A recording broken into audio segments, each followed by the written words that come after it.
Bienvenue à cette conférence de presse visant à présenter un plan comprenant une série de 10 mesures pour favoriser un climat sécuritaire au centre-ville de Laval. Je me présente, Sylviane Maillat, directrice des communications.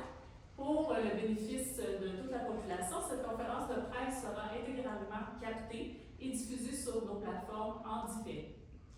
Elle sera présentée par le maire de Laval, M. Serge Allard, et M. Paul-Antoine Martel, conseiller en relation avec les milieux. M. le maire vous présentera les mesures, tandis que Paul-Antoine complétera avec plus de détails et vulgarisera l'application de celle-ci.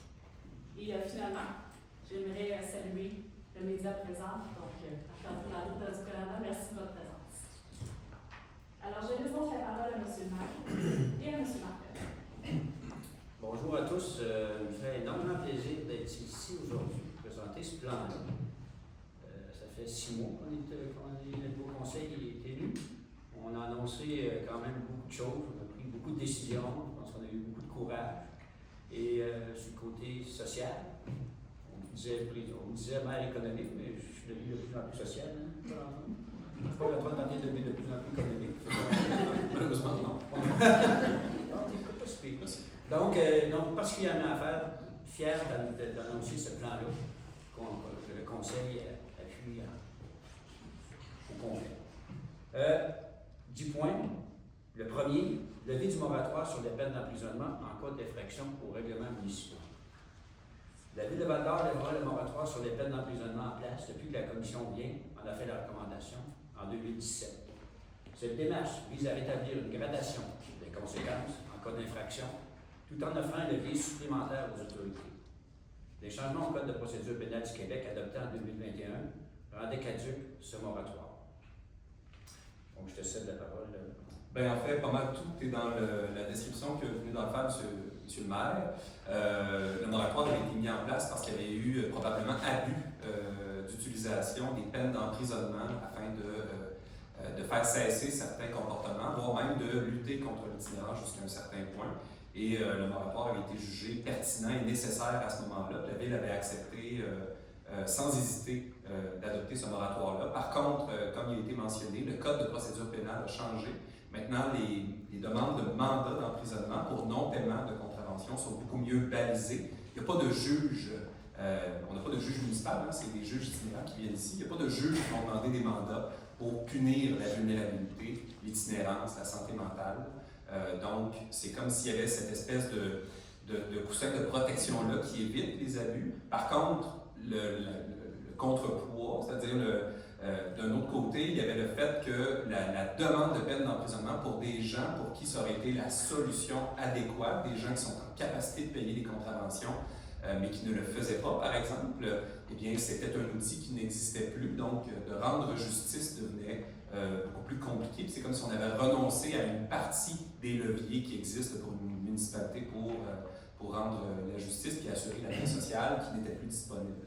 Donc, c'est important de préciser qu'on tient à maintenir une cour municipale qui va faire preuve de compassion, de compréhension aussi pour la vulnérabilité, mais qu'on vient rétablir là, un outil judiciaire qui est important et qui était demandé de la part de partenaires aussi.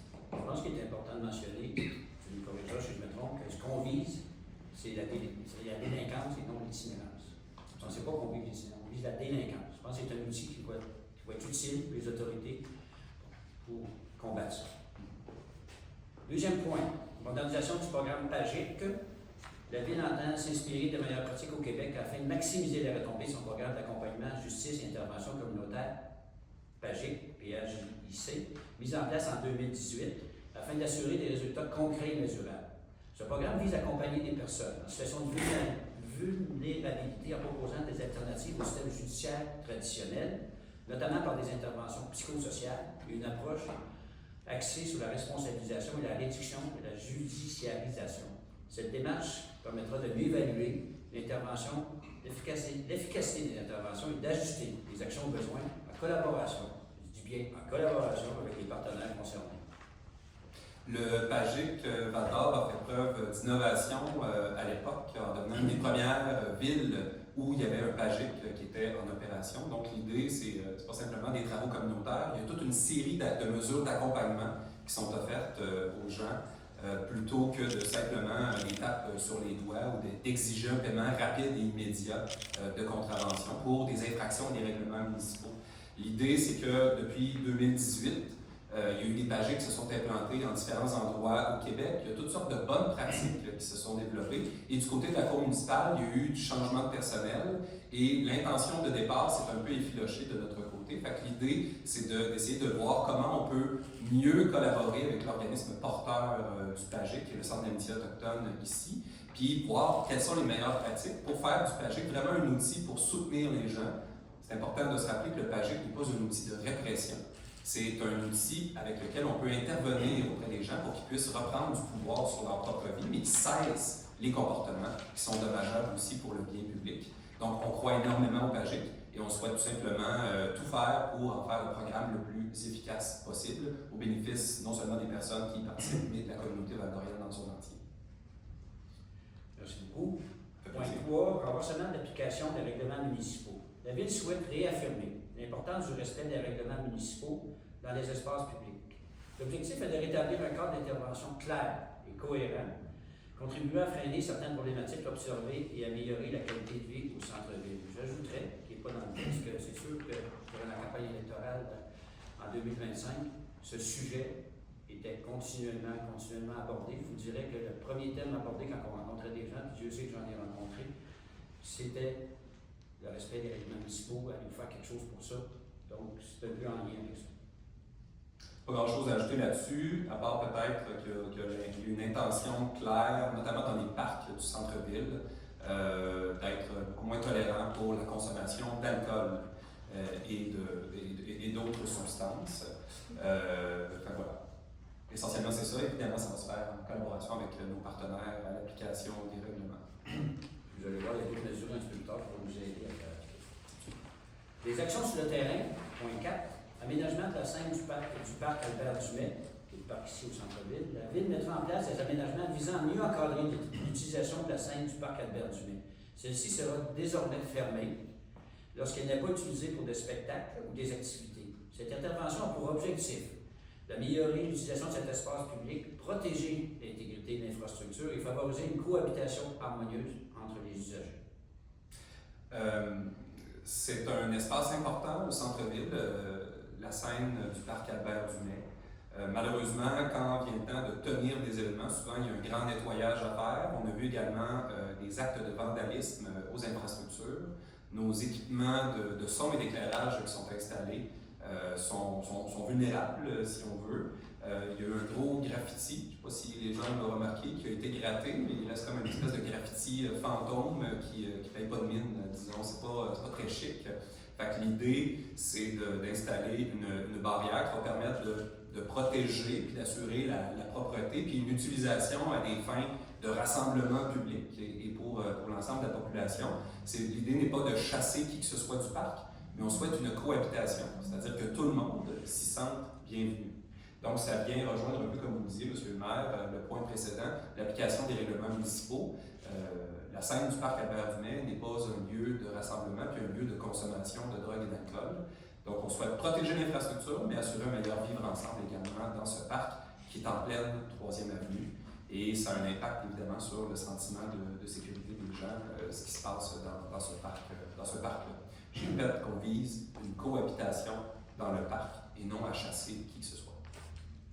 Ce qu'on aimerait, c'est accueillir toute une population, l'ensemble de la population. Donc, c'est sûr que si on meuble le centre-ville de personnes, la perception de sécurité est meilleure. Oui. 5. Mise en place d'un registre de caméras de surveillance. La Ville fera le déploiement d'un registre de caméras de surveillance au centre-ville. Cet outil viendra bonifier la présence de caméras déjà installées sur le territoire municipal. Les propriétaires seront invités à y inscrire volontairement leurs caméras afin d'accélérer l'accès aux images par les policiers lors d'enquête. Cette initiative vise à soutenir les interventions et renforcer le sentiment de sécurité en misant sur la collaboration avec les commerçants et les partenaires du centre-ville. La Ville de Val-d'Or, en collaboration avec la Sûreté du Québec, s'inspire d'un registre semblable qui existe à Victoriaville. On a fait des approches auprès de la Ville de Victoriaville et de la Sûreté du Québec, le poste local dans ce coin-là, dans le centre du Québec. L'idée, c'est de voir comment ça fonctionnait, puis ça pouvait s'appliquer ici. Et comme de fait, ça s'applique ici. Ça devrait être en fonction dès cette semaine. C'est tout simple, il s'agit d'un formulaire. On invite les gens à signaler l'existence de caméras de surveillance dans leur commerce, sur leur propriété. Ça pourrait être autant une école primaire que le centre de santé, qu'un commerçant, un citoyen, citoyenne. Et puis, c'est un formulaire simple qui vise à nous dire où sont les caméras de surveillance sur leur propriété, c'est quoi la qualité d'enregistrement, le mode d'exportation des images, puis la durée de conservation des images.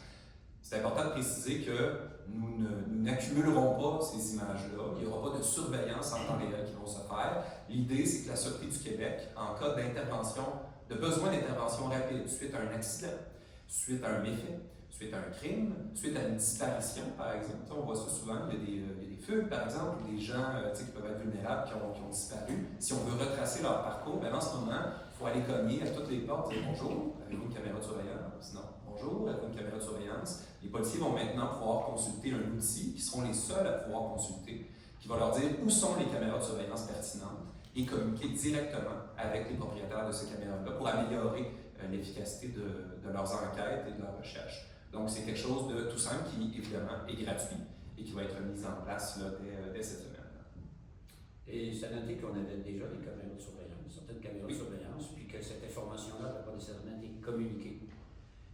Le nouveau conseil pense que de communiquer l'information sur les caméras de surveillance, c'est pas de dire à la population qu'il y a un problème, c'est de dire à la population que c'est un aide s'il arrive quelque chose. Puis je pense qu'il ne faut pas se masquer non plus, il ne faut pas se boucher les yeux. Je pense que c'est important. La perception est très importante au niveau de la population pour ça, donc ça va améliorer la perception de sécurité pour les gens, en sachant que, puis aussi, ça peut avoir un effet dissuasif, que les gens savent qu'il y a des caméras. Souriez, vous êtes filmé. Ouais. Point 6, retour du programme des cadets de la Sûreté du Québec.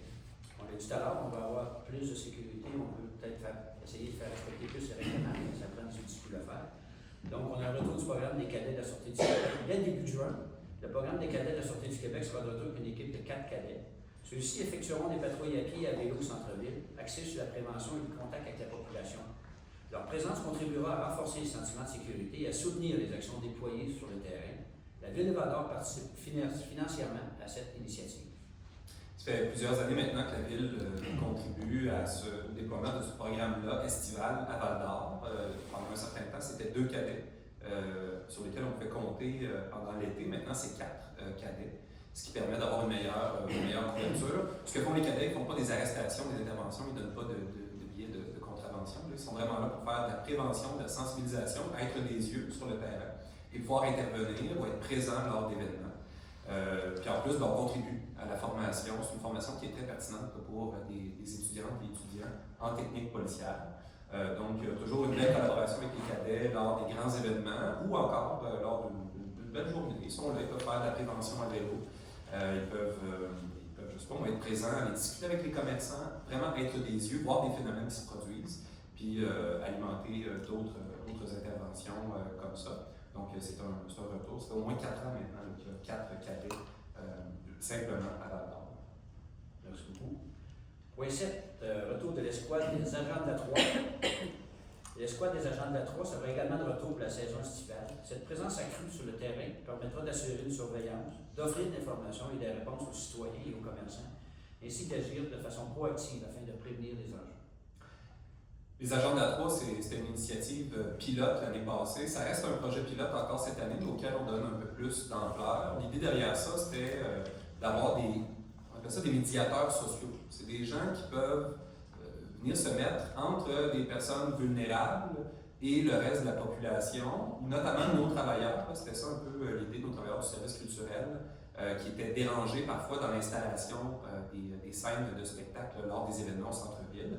L'idée, c'est d'avoir des gens qui peuvent aller discuter, peut-être aller calmer.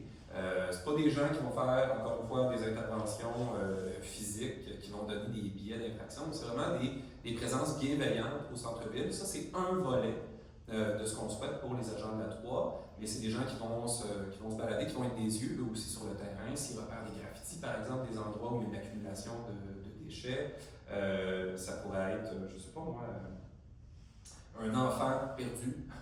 Il pourraient intervenir puis lui venir en aide, vont avoir une trousse de premiers soins, donc pouvoir intervenir pour juste être une présence souriante et bienveillante sur la 3e avenue. Ils pourraient, tout comme les cadets, être appelés à se promener dans les commerces, puis dire « Hey, avez-vous entendu parler du registre des caméras de surveillance? Ça vous tente-tu qu'on rentre les informations sur vos caméras de surveillance? » Fait que c'est des gens qui sont là pour contribuer à un climat de bonne entente, donner de l'information sur les spectacles. Des fois, il y a des gens qui disent « Hey, c'est quoi qui se passe ici? » Puis ils ont tendance à aller vers les agents qui ont leur dossard jaune fluorescent. Donc voilà, ça a été un succès l'année passée. On augmente maintenant le nombre d'agents et le nombre de plages horaires. Ce ne sera pas seulement quelques midis et lors des événements, mais il va y avoir des soirs, des samedis, encore une fois des heures du dîner et lors des événements qu'on organise. On a tenu une petite formation avec un groupe d'une dizaine d'agents auxquels vont se greffer peut-être 4 à 7 autres agents. Et puis on a une belle diversité, autant des membres des Premières Nations, des gens issus de l'immigration, des hommes, des femmes, des gens plus âgés, des gens plus jeunes. Donc, c'est des Val-d'Oriennes et des Val-d'Oriens qui sont là pour qu'on prenne peut-être un peu mieux soin les uns des autres, puis désamorcer des situations qui pourraient être tendues au centre-ville. Tu me disais aussi, Antoine, qu'il y avait des gens des Premières Nations qui faisaient partie. Absolument. Cette année, c'est la première fois? L'année passée, on en avait eu. Non, on n'avait pas eu du tout. Oh non, ça m'a passé proche. Mais là, c'est. On n'a pas passé proche. Mais non, absolument. Ils sont venus à la formation, puis comme je disais, des gens issus de l'immigration aussi, étudiants en travail social, il y a vraiment une belle variété enseignante, toutes sortes de gens. Fait que pour vrai, c'est une belle atmosphère, puis on est accompagné par la Piole, la Sûreté du Québec là-dedans aussi. Je répète que c'est pas de la répression qu'ils font, c'est vraiment juste une présence bienveillante pour venir calmer le jeu, mais pour venir aussi rassurer les gens, puis être des yeux sur On améliore la perception de sécurité. Absolument. Parce qu'il y a beaucoup de perception dans l'attitude des gens. Le sentiment de sécurité, c'est mystérieux. Oui, mystérieux, probablement. Vente de boissons à forte teneur en alcool. La collaboration avec les propriétaires des dépanneurs d'épicerie du centre-ville se poursuit afin d'éviter la vente de boissons à forte teneur en alcool. 10,1 de la bière. Probablement que vous ne faites pas beaucoup de bière à 10,1 %, mais ça existe. Non, on n'en vend pas. Cette démarche concertée vise à réduire certaines problématiques observées dans l'espace public tout en favorisant un environnement plus sécuritaire et harmonieux. Je salue d'ailleurs Stéphane Joly, le président de la Piole, qui est présent. C'est une initiative qui vient de M. Grenier, mais aussi de Josette Pelletier à l'époque, qui était à la corporation municipale. Donc, une mobilisation de l'ensemble des commerçants détaillants d'alcool du centre-ville de Val-d'Or, mais même les épiceries. Donc, il y a eu une entente, une entente officieuse, mais qui tient la route entre tous ces commerçants-là, de dire à Val-d'Or, on essaie de ne pas vendre de bière à très haute teneur en alcool. Et ça a donné des résultats quand même assez rapides. Ça fait en sorte que les gens qui les consommaient atteignaient un état d'ébriété avancé très très rapidement. Donc on a vu déjà que le jeu s'est calmé un peu en termes de violence et de comportement qui était peut-être un peu plus nocif à la fois pour la communauté, mais pour les gens eux-mêmes. C'est important de le rappeler. L'idée, c'est pas de faire de la répression des habitudes puis de nuire aux gens qui ont déjà des problèmes d'alcool. Ce qu'on a remarqué, puis c'est pourquoi ça a été remis là-dedans, c'est qu'il y a un dépanneur qui avait changé de propriétaire et qui avait commencé à vendre cette bière-là. Et dès que la Sûreté du Québec s'en est rendu compte, elle s'en est rendu compte entre autres parce qu'il y avait des attroupements de plus en plus de gens autour du commerce. Alors dès qu'il a été approché, ce propriétaire-là de dépanneur, se faire dire, regardez, là, c'est pas pour rien les attroupements qui sont autour de chez vous, le mot s'est passé. Puis ça génère toutes sortes de troubles, de petits vols, de larcins, de gens qui sont en état d'ébriété autour du commerce. Vous devriez joindre un peu ce mouvement-là qui fait en sorte qu'on ne vend pas cette haute teneur en alcool. Et le propriétaire a embarqué tout de suite. Donc il y a vraiment une très belle collaboration de la part des gens d'affaires à ce sujet-là. Comme vous voyez, dans l'ensemble de ces mesures-là, c'est la ville qui décide, qui les annonce, tout ça, mais on ne le fera pas tout seul. Absolument. Tout ça, puis tout le centre-ville, c'est pas juste les organismes, c'est la population entière qui va nous aider à ce que cette perception soit plus sécuritaire. 9, bon là, c'est un peu plus gai. La médaille ambiance du centre-ville. Afin de rendre l'espace public plus agréable et accueillant, la Ville prévoit la mise en fonction de haut-parleurs permettant la diffusion de musique au cœur du centre-ville. Elle a également modifié son encadrement afin de favoriser le retour de terrasses au centre-ville, une mesure qui contribue à augmenter la présence de citoyens et à renforcer le sentiment de sécurité. Ces initiatives visent à créer une ambiance positive et à encourager une occupation harmonieuse des lieux. On l'a dit, hein, c'est mystérieux le sentiment de sécurité. Ce qu'on s'est rendu compte, c'est qu'entre autres pendant la pandémie, quand il y avait les mesures de confinement, les gens qui avaient des comportements plus toxiques un peu, c'est-à-dire de très grande ébriété, mais aussi qui causaient des méfaits, avaient en quelque sorte le champ libre. Il n'y avait pas de paire de yeux sur le terrain qui pouvaient peut-être, sans intervenir, mais à tout le moins qui rendent moins confortable l'adoption de comportements toxiques, d'une part. Puis ce qu'on se rend compte, c'est que les gens, quand il y a du monde, le monde attire le monde, d'une part, puis ensuite de ça, quand il y a plus de gens, on se sent peut-être davantage en sécurité aussi au centre-ville. Puis un centre-ville animé, c'est beaucoup plus agréable, parce que c'est une espèce de cercle vertueux qu'on tente de mettre en place. On rappelle que l'idée n'est pas de chasser qui que ce soit, mais qu'il y ait une cohabitation harmonieuse. Donc, il y a toutes sortes de gens au centre-ville qui ont toutes sortes d'occupations. C'est de voir où se trouve la limite entre ce qu'on tolère et le bien commun de l'autre côté. L'idée, c'est que cette limite-là, ça puisse bouger un peu, mais pas trop. Il faut dire, on est 33 000. Fait que déjà, il y a une première vague d'aménagement qui avait été faite avec les parcours d'ambiance. Donc, tous ces espaces publics où on peut se rassembler, se retrouver, qui embellissent l'espace public. Tous les goûts sont dans la nature, mais moi je trouve que ça embellit. C'était mon seul commentaire éditorial. Mais qui embellissent l'espace public, mais qui créent des endroits où les gens peuvent se rassembler aussi, donc un plus grand sentiment de sécurité. Puis là, la musique est en fonction depuis ce matin. Donc on a fait des tests, ça fonctionne. Puis déjà, en allant vérifier, moi j'ai pu voir des gens qui levaient la tête puis qui souriaient. Donc je pense que ça peut avoir un impact positif à ce chapitre. C'est écrit prévoit, mais c'est déjà là. Absolument. On est malade. On est plus vite que nos propres communautés. Les terrasses aussi, je pense qu'on a 3-4 terrasses plus. Je fais attention à ce que je dis. 2, 3, Geneviève? Oui, mais bon, terrasse contre d'eau. On travaille avec les commerçants sur ce point-là. Et les amélioratoires. Oui. Le 10.10 c'est le dernier. Entretien et propreté du centre-ville. La ville s'implique activement dans le nettoyage des rues et l'enlèvement des graffitis dans le secteur du centre-ville. On a d'ailleurs commencé cette semaine dans le coin du Dell. Oui. Intervenant rapidement sur les signes visibles de la dégradation et la propreté, elle vise à maintenir un environnement propre et accueillant. Cette approche s'appuie notamment sur le principe selon lequel un milieu bien entretenu contribue à décourager les comportements indésirables et favoriser l'utilisation respectueuse de l'espace public. Puis j'ajouterais à ça, on ne serait pas obligé de juste noter entretien et propreté du centre-ville, on pourrait dire entretien et propreté de la ville de Val-d'Or. Parce que, comme maire, je me promène un peu partout, puis il n'y a pas juste le centre-ville qui a besoin de propreté. C'est général. Là, on le fait parce qu'on parle du centre-ville, mais puis d'ailleurs, on a une activité samedi prochain. Oui, absolument. Qui est Val-d'Or sans Béli. Val-d'Or sans Béli. Entretien et propreté du centre-ville, en effet, donc, notamment parce qu'il y a des travaux, vous l'aurez remarqué, entre la 6e rue et la 5e rue, donc les travaux de réfection de la 3e avenue. Les gens sont appelés à utiliser davantage les ruelles pour avoir accès au commerce. L'idée, c'est de faire en sorte que les ruelles ne soient pas perçues comme des endroits sinistres où on se sent pas en sécurité. Donc, en s'assurant que ces passages-là vont rester propres, on veut surtout soutenir les commerces pendant cette période-là de bouleversement, il faut le dire, que sont les travaux de réfection de la 3e avenue. Parmi les mesures, oui, il y a l'enlèvement de graffiti, s'assurer de garder ça propre. Parmi les façons qu'on utilise, il y a un contrat de nettoyage du terrain de l'hôtel de ville, mais également des parcs Dumais, Albert Dumais et La Pointe au centre-ville, pour s'assurer de les garder propres. Il y a la collaboration avec la Piole également pour le programme Tapage.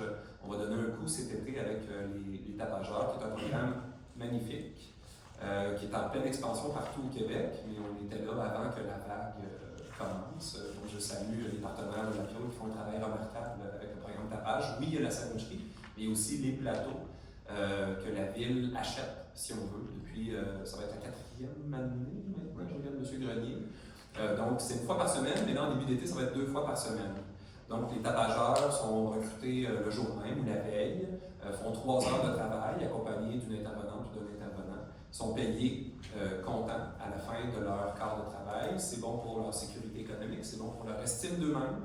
Pendant qu'ils font ça, il y en a certains que ça les amène à ne pas consommer, ça les amène à nouer des liens avec les intervenants, mais l'image de ces gens-là aussi auprès de la population est rehaussée.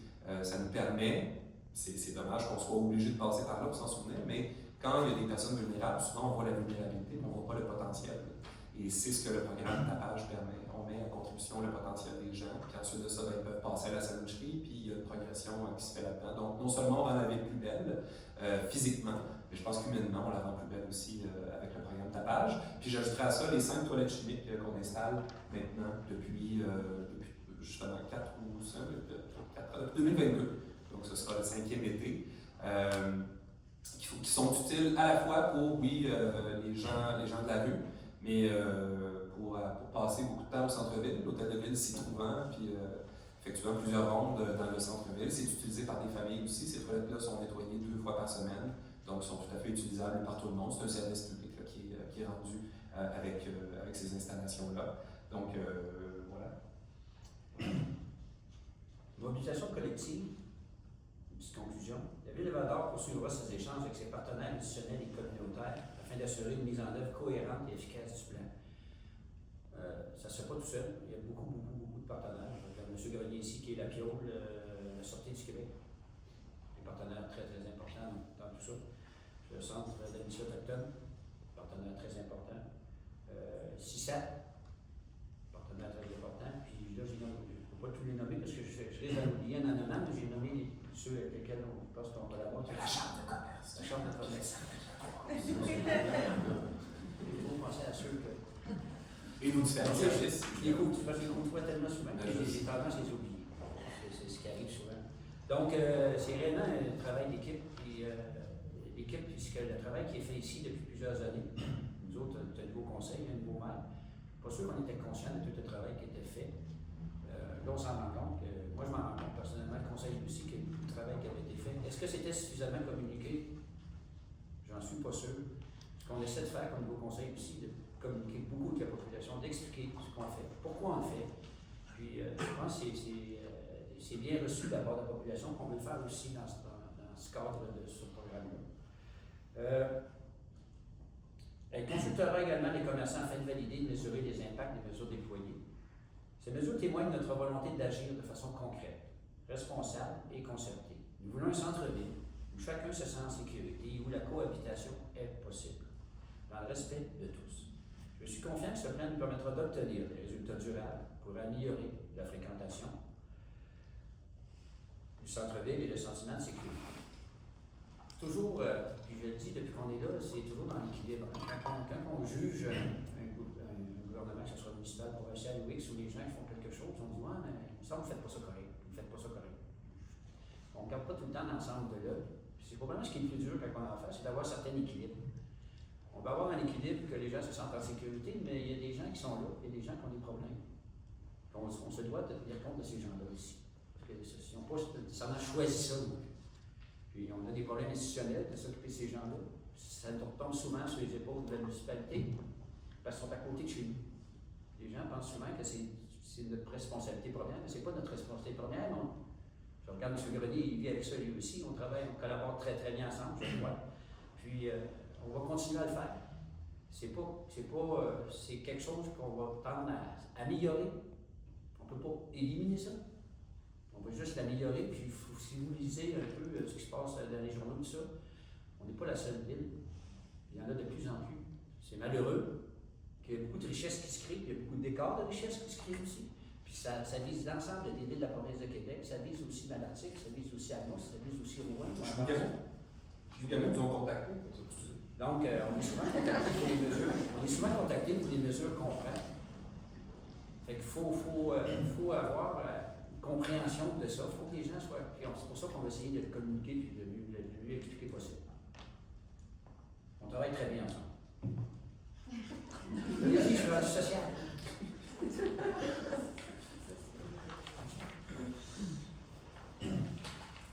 Merci beaucoup, M. le maire. Merci beaucoup, M.